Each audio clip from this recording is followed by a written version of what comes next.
Bugün 8 Mart Beynəlxalq Qadınlar Günü münasibəti ilə qadınlar üçün ən dəyərli hədiyyənin nə olduğuna dair bir sorğu keçirdik. Hədiyyələr sevgi və təşəkkürün ən gözəl ifadəsidir. Amma gəlin bu xüsusi gündə qadınlarımız üçün hansı hədiyyə daha dəyərlidir və onları daha çox xoşbəxt edir, bu sualın cavabına baxaq.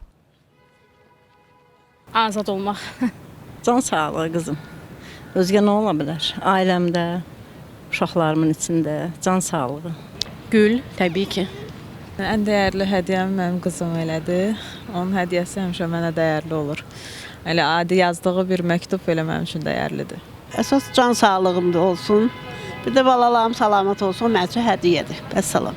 Valla hədiyyəni düzü maddi dəyərlə ölçmürəm.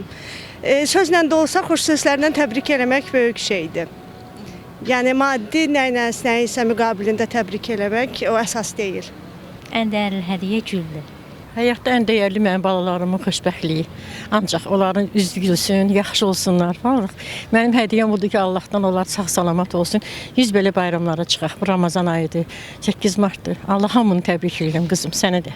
Gülləri çox sevdiyim üçün mənim ən xoşuma gələn hədiyyə güldür.